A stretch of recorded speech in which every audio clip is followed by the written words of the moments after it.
자, 그 다음에 코로나19로 그 다음 전개될 또 다른 사회 문제는 바로 보호무역주의의 대두입니다. 지금 국가에서도 여러 TF팀을 조성해서 각국의 보호무역 기조가 높아지는 것을 적극적으로 대응하기 위한 방법론을 모색하고 있는데요. 사실 이 여러 국가들의 제조업의 기능이 어떻게 변화되었는지를 살펴보면 이 제조업이라는 건 크게 10년 단위로 커다란 레짐 체인지가 있어 왔던 것이 사실입니다. 1960년대만 하더라도 전 세계 제조업의 생산의 40%는 이 나라가 담당했었죠. 어딥니까? 미국입니다. 그 당시까지만 하더라도 유럽과 일본은 아직 2차 세계대전의 피해를 완벽하게 복원하지 못해서 미국이 전 세계를 대상으로 공산품을 제조해서 수출하는 역할을 수행해 왔었습니다. 그런데 1970년대 들어서 유럽과 일본이 바로 2차 세계대전의 피해를 완벽하게 복원해서 전 세계 제조 역할을 담당하게 됐고요.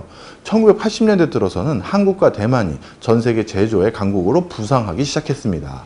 다시 2000년대 들어서는 중국이 그 역할을 해왔죠. 자, 이런 시기열을 보시면 한 가지 우리가 중요한 시사점을 얻을 수 있죠. 바로 제조라는 것은 이렇게 10년 단위로 커다란 레짐 체인지가 일어난다는 점입니다. 어떤 나라든지 간에 그 나라의 임대료라든가 인건비가 비싸지면 그 나라를 두고 다른 나라로 제조 환경이 좋은 다른 나라로 이전하는 모습들이 불거지기 때문에 이런 현상이 생기게 됐는데요. 자, 그럼 이런 현상이 생기면 어떤 일이 생기느냐? 기존의 제조 거점의 국가 또는 도시들은 커다란 위기에 처하게 되는 경우가 많습니다. 그리고 이런 변화 속에서 기존의 제조 여건을 잃어버리는 많은 국가들은 새로이 제조 강국으로 도약하고 있는 국가들을 태클을 걸어서 어떻게든 자신의 기존의 전통 산업들을 유지하기 위한 처절한 노력들을 하게 되는데요. 자, 지금 화면에 보이는 글로벌 시가총액의 기업 순위를 보시면 1990년도를 한번 보십시오. 굉장히 중요한 시사점이 있죠. 1990년도를 보시면 1등 기업이 IBM이고 2등부터 10등이 거의 대부분 일본 기업입니다. 히타치, 파나소닉, 넥소니, 후지츠, 닌텐도, 후지필름 대부분 이렇게 일본 기업이 즐비하고 있고요. 그래서 당시는 정말 이런 이코노미스트들 사이에서 이런 농담이 있었는데요. 냉전은 끝났다. 하지만 진정한 승자는 일본이었구나 라는 얘기가 있을 정도로 전 세계에서 일본이 경제적인 위상이 정말 절대적인 비중을 차지하고 있던 세상이었습니다. 바로 저 세상에 일본이 저 초강대국으로 군림하는 상황을 어떻게든 끌어내리기 위해서 미국은 일본의 다양한 무역 보복이라든가 아니면 통상 허들, 그 다음에 환율 강요, 그 밖에 뭐 특허 관련한 분쟁 이런 것들을 야기시켜서 미국의 경쟁 우위를 지속적으로 유지할 수 있는 국제 거버넌스 체제를 바꿔놨었고요. 그 과정에서 일본은 어쩔 수 없이 잃어버린 20년의 세월을 직면하게 됐었습니다. 자, 그런데 지금 미국 입장에서 가장 주목하고 있는 주 공격 대상은 어딜까요? 당연히 미중 간의 무역 갈등 아마 잘 아실 겁니다. 저는 이런 표현을 종종 드리는데요. 요즘 코로나19로 미중 간의 무역 갈등에 대한 보도가 자꾸 뒤에 비중이 줄어드는데 앞으로 우리 경제에서 산업 구조의 변화를 설명하는 데 있어서 코로나19 못지않은 가장 중요한 변수는 미중 간의 무역 갈등이다라고 종종 표현하곤 합니다. 현재 이 미국의 인식을 보여줄 수 있는 대표적인 화면인데요. 1987년 4월 달만 하더라도 타임지 표지엔 무역 전쟁을 해야 된다라고 하면서 일본과의 무역 전쟁을 준비해야 된다는 내용이 표시가 되어 있는데 2018년부터는 타임지 표지엔 다른 내용이 화두로 담겨져 있죠. 메이드 인 차이나. 이제 미국에 고민해야 될 것은 중국과의 무역, 통상 관련한 전쟁이다라는 사실을 보여주고 있는 단면입니다. 보시면 겉부분에는 아이폰이 있는데요. 안에는 전부 애플이 중국에서 만든 팍스콘에서 만들고 있다는 그런 내용이죠.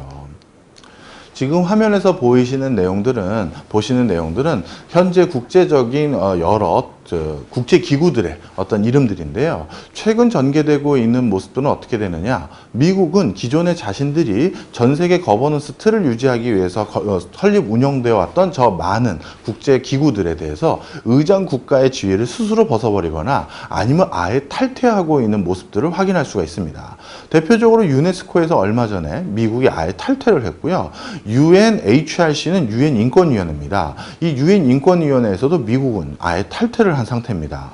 그리고 TPP 같은 경우는 많은 분들이 잘 아시겠습니다만 오랫동안 미국이 전 세계에서 어떤 새로운 통상 뭐랄까요, 블록을 만들기 위해서 추진해 왔던 것인데, 이 TPP도 지금 거의 공식적으로 미국에 인정을 하지 않고 있는 상황입니다. WTO 역시도 미국이 지금 공공연하게 아예 그 WTO 존재 자체를 인정하지 않고 있는 상황이죠.